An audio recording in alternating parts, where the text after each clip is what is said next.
Hello friends, viral विवेक में आपका स्वागत है। मैं विवेक कुमार आज आपको नवरात्रि के दूसरे दिन के व्रत के बारे में बताने वाला हूं। क्योंकि आप जानते हैं कि मेरे घर में नवरात्रि होती है और मैं खुद नवरात्रा करता हूं।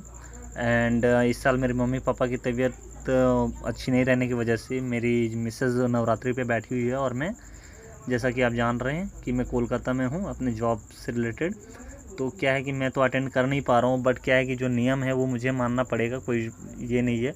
और ये मानना पड़ेगा नहीं, रीज़न क्या है कि अगर मैं अपने मन से और तन से नवरात्रि कर रहा हूँ तो ये ऑटोमेटिकली मेरे मन में आता है।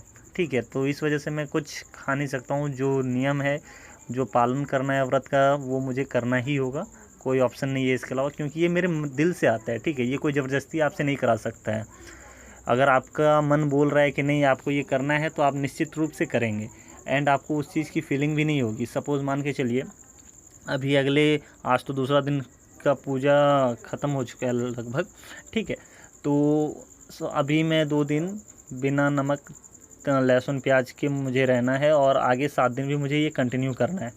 ठीक है, यानी कि मैं कोई लहसुन प्याज नहीं खा सकता, कोई नमक वगैरह नहीं खा सकता हूँ, मुझे फ़लाहाल पे ही रहना है।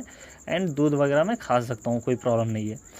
तो ये मन से आता है। एंड एक चीज़ मैं आपको बता दूँ, अगर आप सच्ची मन से नवरात्रा करते हैं तो माता एक अजीब सी शक्ति आपको प्रदान करती है। आपको भूख प्यास का उतना असर ही नहीं होगा। ये बहुत अच्छी चीज़ है। और ये ये मेरा छठा साल है नवरात्रि का। इससे पहले तो मम्मी पापा कर रहे थे, तो बट ये फीलिंग हमेशा आती है। दूसरी बात, आप जब भी घर में कलश स्थापित करते हैं, कलश स्थापना जिस दिन करते हैं आप, उस दिन से ही आपके घर का जो चहल पहल है, माहौल है, बिल्कुल चेंज हो जाएगा। आपको लगेगा कि माता स्वयं आपके घर में पधार रही है और पधार चुकी है। ठीक है, इतनी शांति सी अनुभूति होती है। तो चलिए आज मैं आपको आज के दिन के बारे में बताता हूँ। आज जो है नवरात्रि का दूसरा दिन है। नवरात्रि के दूसरे दिन में माता ब्रह्मचारिणी की पूजा होती है। जैसे कि पहले दिन में मैंने कल दिखाया था आपको, मैंने फ़लाहाल किया था और पहले दिन में माता शैलपुत्री की पूजा होती है। तो वैसे ही आज दूसरे दिन देवी दुर्गा के 9 रूपों में से दूसरे स्वरूप माता ब्रह्मचारिणी की पूजा होती है। और ब्रह्मचारिणी माता के बारे में जितना मुझे पता है वो ये है कि ब्रह्मचारिणी का मतलब होता है, ब्रह्मचारिणी जो नाम पड़ा है वो 2 नामों से पड़ा है, एक ब्रह्मा एंड दूसरी चारिणी। तो ब्रह्मा का 2 मतलब होता है। एक तो ब्रह्मा का मतलब ये अग्नि होता है, दूसरा ब्रह्मा का मतलब तपस्या होता है। ठीक है, तो जो अग्नि के समान तपस्या कर सके, यानी कठोर तपस्या कर सके। और चारनी का मतलब होता है आचरण, जो उसको व्यवहार में ला सके। ठीक है, जो बहुत ज़्यादा कठोर तपस्या, जैसे कि ब्रह्मचारिणी माता ने इतना कठोर तपस्या किया था कि उन्होंने तीनों त्रिलोकों को हिला के रख दिया था। उनके समान आज तक किसी ने कोई तपस्या कर ही नहीं पाया है।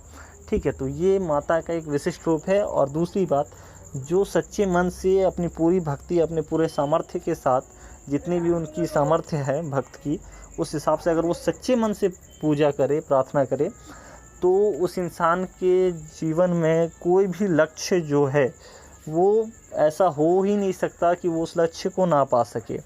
क्योंकि ब्रह्मचारिणी माँ खुद कठोर से कठोर यज्ञ करके अपनी ये सिद्धि पाई है। एंड भगवान शिव को अपने पति के रूप में प्राप्त की थी उन्होंने।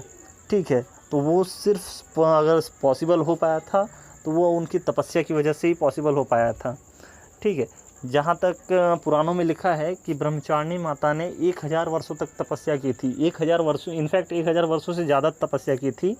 तब जाके भगवान शंकर, भगवान शिव उनको पति स्वरूप में मिले थे।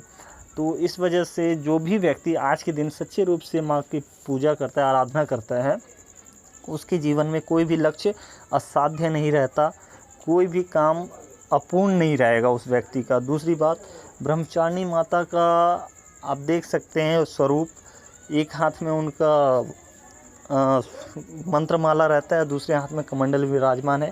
और उनका जो वस्त्राभूषण है वो भी बिल्कुल श्वेत वस्त्राभूषण है, जो हमें सिखाता है कि हमें किस तरह से सादगी से रहना चाहिए, कभी घमंड नहीं करना चाहिए। ठीक है, तो ये सारी चीज़ें हम सीख सकते हैं माता के ब्रह्मचारिणी स्वरूप से। तो ये जो है, ये सिर्फ मैंने आपको एक छोटा सा वीडियो बनाया था ताकि मैं इस बारे में आपको बता सकूं और आपको इस बारे में जानकारी हो सके। इनफैक्ट अगर आप नवरात्रा नहीं भी कर रहे हैं तो आप नॉर्मल पालन कर सकते हैं। सुबह पूजा पाठ करके उसके बाद अपना कोई भी कार्य है उसे आरंभ करें तो उसका फल आपको मिलता है। लेकिन जो नवरात्रा कर रहे हैं उनके लिए इन सब चीज़ों के बारे में जानकारी होना बहुत ज़रूरी है। दूसरी बात, जो भी अगर आप नवरात्रा 9 दिनों का व्रत कर रहे हैं तो बिल्कुल सावधानीपूर्वक रहें, बाहर का कुछ खाना पीना ना करें, जो भी हो अपने सामने बना के खाएं।